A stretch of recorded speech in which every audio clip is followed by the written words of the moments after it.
Mineral water ସାନଟା danger ଆଉ ଗୋଟେ ହବାର ଅଛି ତା ନାଁ ଦିଆ ହବ ଗର୍ଦାର।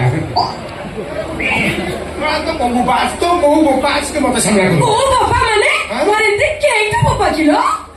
ତ ବୋଉକୁ ପଚାରିଲେ ସେ ଠିକରେ କହିଦବ କେତେ ଜଣଙ୍କୁ ତା ଗ୍ୟାଲେରୀରେ ରଖିଛି ଆଉ କେତେ ଜଣ ସେ ଡିଲେଟ କଲାଣି। ଅନେଇଛି ମାନେ ପୁରା ସେକ୍ସୁଆଲ ହେଇକି ଅନେଇଛି। ତମେ ଗୋଟେ ମତେ କିଛି ଗୋଟେ କର କଣ କରିବୁ ବୋଉରା ସେଇଆ କରିଦେବି। ତମେ ମତେ ବାହାଇକି ତମ ଘରକୁ ନେଇ ଚାଲ। ସବୁବେଳେ ଖାଲି ତମରି କଥା ମନେ ପଡୁଛି। ଖାଇଲା ବେଳେ ଶୋଇଲା ବେଳେ ଯୋଉ କାମ କରୁଛି ମା ଧାନ କଥା ଖାଲି ମନେ ପଡୁଛି ଲୋ। ଅନେଇଲ ତମ କଥା ଭାବିଲେ ମତେ ଭାରି କଷ୍ଟ ହଉଛି ଲୋ।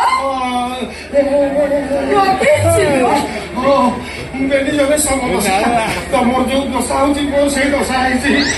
ତମ କଥା ମନେ ପଡିଗଲା ମୋ ତଳ ପେଟ ଓଦା ହେଇଯାଉଛି ଲୁହରେ ପତେଳେଇକି ଭାବିବ ବହଳେଇକି ଭାବିବ। ସବୁ କୋଉଠି ବାହାରୁଛି ଲୋ? ସମସ୍ତଙ୍କର ଯୋଉ ଜାଗାରୁ ବାହାରୁଛି ମୋର ସେଇ ଜାଗାରୁ ବାହାରୁଛି। କିଛି ଲୁହ ଆଖି ଦେଇକି ବାହାରି ଯାଉଛି ଆଉ କିଛି ଲୁହ ବାଟ ବଡା ହେଇକି ହରିପୁର ହାଟ ଭିତରେ ପଶି ଦୁଧେଇ ନାଳରେ ମିଶି ମୁଗୁ ପାଳରେ ବାହାରୁଛି। କେତେ ଭଲ ପାଉଛି ଲୋ? ବିଶ୍ୱାସ କର ଭଲ ପାଉଛି ମାନେ ଯଦି କିଛି ଯନ୍ତ୍ର ଥାନ୍ତା ପକେଇକି ଦେଖେଇ ଦିଅନ୍ତି କେତେ ଘଣ୍ଟା ଉଠୁଛି। ମନେ ପଡିଯାଉଛି ତମେ ବିଶ୍ୱାସ କର ତମ ଦେହ ଚୁଇ କହୁଛି ଗୋଟିଏ ତକିଆ 8 ଦିନ ଯାଉନି। ତକିଆ କଣ ହଉଛି? ତା ତୁଳା କୁଆଡେ ପଳାଉଛି ଖାଲି ବେଳ ଖୋଳଟା ପଡିକି ରହୁଛି। ତୁଳା ସବୁ କୁଆଡେ ଯାଉଛି ଲୋ? କିଛି ତୁଳା ଉଡେ ଛତିଆ ଉପରେ କିଛି ତୁଳା ଲାଗେ ଚାଳେ ସଜନୀର କିଛି ତୁଳା ଲାଗେ ଚାଳେ ଆଉ କିଛି ତୁଳା ପୋଛାନ୍ତି ବାଳରେ ଆଉ କିଛି ତୁଳା ପୋଛାନ୍ତି ବାଳରେ କିଛି ତୁଳା ବାବୁଳିରେ ସଜନୀର କିଛି ତୁଳା ବାବୁଳିରେ।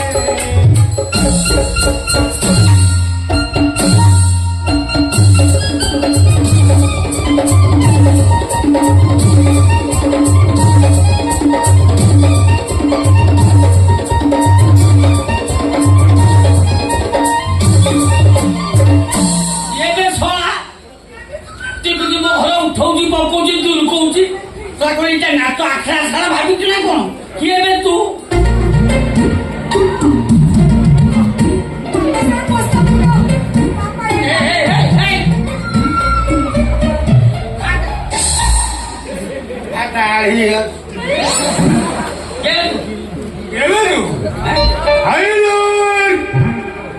उसका छोटा भैया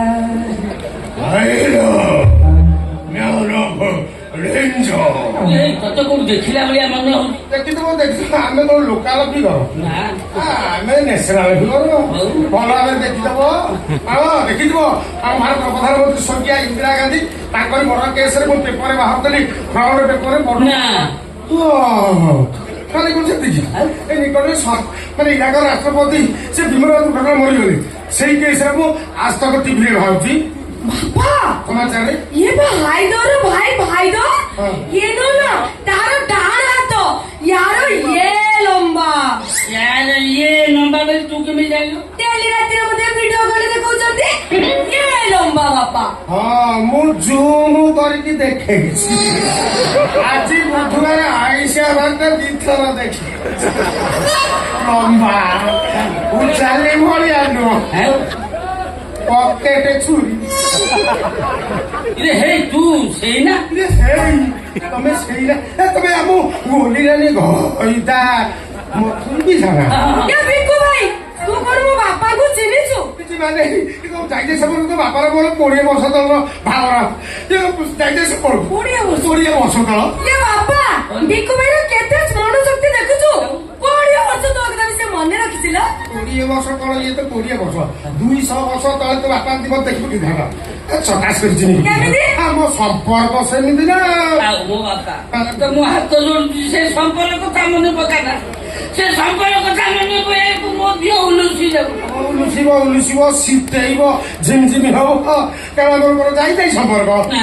ଆମର ବା ବାଇଗଣ କିଆରି ସମ୍ପର୍କ କଣ ମୋ ବାପା ସାଙ୍ଗରେ ତମର ବାୟୁର କ୍ଷୀର ସମ୍ପର୍କ ଗାଁ ଲୋକ ସେଇ ହିସାବରେ ସମ୍ପର୍କ ହଁ। ଗାଁରେ ସେ ମୋର ବଡା ବାହାରୁ ହଁ। କିନ୍ତୁ ଆମର ସୁଜୁ ଘର ସେଇଥିପାଇଁ ହିସାବରେ ପିଇସା ସେଇ ହିସାବରେ କିନ୍ତୁ ବାଇଗଣ କିଆରିରେ ଯୋଉ ସମ୍ପର୍କ ସେ ସମ୍ପର୍କ ଆମର ଗଭୀରରୁ ଗଭୀରତମ ତାହେଲେ ଚାଲ ଆମେ ବି ସେଇ ବାୟୁର କ୍ଷୀରକୁ ଯିବା ଜାଣ ପ୍ରଥମ ପଡିବ ପରୀକ୍ଷାରେ ବାଇଗଣ କିଆରି ଯିବା ପୂର୍ବରୁ ତା ବିଷୟରେ ଗବେଷଣା କର ଚିନ୍ତା କର ଅନୁଧ୍ୟାନ କର ତାପରେ ତମେ ଜାଣିପାରିବ ମୋର ବାଇଗଣ କିଆରିକି ଯିବା ଉଚିତ କି ଅନୁଚିତ ତାହେଲେ ଠିକ ଅଛି ମତେ ସେ ବାୟୁ କ୍ଷୀର ଗପ କୁହ କହିବି ମନେ ରଖିବ ପରୀକ୍ଷାରେ ମୋ ପିଇସା ଘଟଣା ନା ମୁଁ କହିବି କିନ୍ତୁ ଯଦି ମୁଁ ଡେଇଁ ପଇଲି ତୁ ଦେଇ ପଇଲେ ମାଡ଼ି ବସିବି କେତେ ବସିଆ ଘଟଣା 1999 ମସିହା ଯୋଉ ମସିହାରେ ବାତ୍ୟା ହେଇଥିଲା ଝିଅର ଅଛି ମୁଁ କହୁଛି ଆର ନାହିଁ ଭଲ ଅଛି 1999 ମସିହା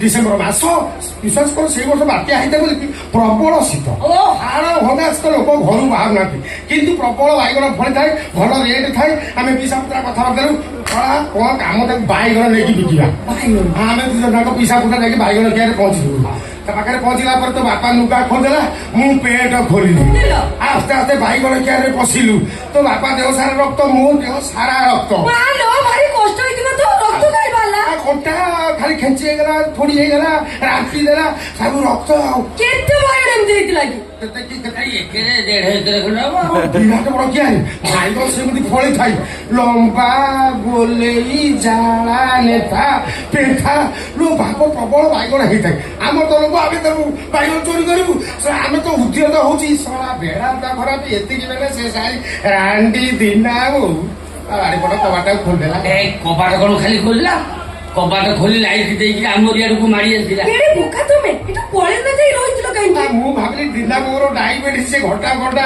ଏକ ଉଠେଇ ସେ ମାରିକିନା କଣ କଲା ଆସ୍ତେ ଆସ୍ତେ ଆମରି ଆଡକୁ ମାରି ଆଇଲା ମୁଁ ମାରି ଆଇଲା ଦିନ ମୋର ପିଇସା ଏଠି ରହିବା ମାନେ ବିପଦ ଜାଗା ଛାଡିବା ନହେଲେ ସା ଭାଇନା ହବ ସକାଳୁ ବାଇଗଣ ଦିନ ଧରେଇ ଦେବେ ନହେଲେ ବାଇଗଣ ଚୋର ନା ପଳେଇବା ମୁଁ ଯିବାକୁ ବାହାରିଛି ଗଲା ବେଳେ ମୋ ହାତରେ ଗୋଟେ ବାଇଗଣ ପଡିଗଲା ମୁଁ ତାକୁ ଧରି ପକେଇଲି ଆଉ ମୁଁ ଟାଣିଲି ସେ ଛିଣ୍ଡିଲାନି ମୁଁ ଟାଣୁଛି ସେ ଛିଣ୍ଡୁନି ମୁଁ କହିଲି ଇଏ କୋଉ କିସ ମୋର ବାଇଗଣ ମୁଁ କଣ ଟାଣିଲି ତା ବୁଧା ହଲିଲା ମୁଁ ଇଏ ହୁରାରୁ ଉପରି ବର୍ଷା ଚାଷୀ ମନ ଖରାପ କଣ କରିବି ତାପରେ ଗୋଟେ ଆଶ୍ଚର୍ଯ୍ୟଜନକ ଘଟଣା ଘଟିଲା? ମୁଁ ଏ ସା କୋଉଠିକା ବାଇଗଣ ଇଏ ଏକ ବଡ ବାଲିକୁ ତା ପାଳ ବାଇଗଣ କଣ କରିବି ଆସ୍ତେ ଆସ୍ତେ ଆଶ୍ଚର୍ଯ୍ୟଜନକ ଘଟଣା କଣ ହେଲା କଣ ମୁଁ ଯୋଉ ବାଇଗଣକୁ ଧରିକି ଟାଣୁଥିଲି ସିଏ ଚିଣ୍ଡୁ ନଥିଲା ତାର ଦୈର୍ଘ୍ୟ ବୃଦ୍ଧି ହେଲା ମାଲୋ ତାପରେ ତ ମୋ କଲମରେ ଧାଇକିରି ବସିଲା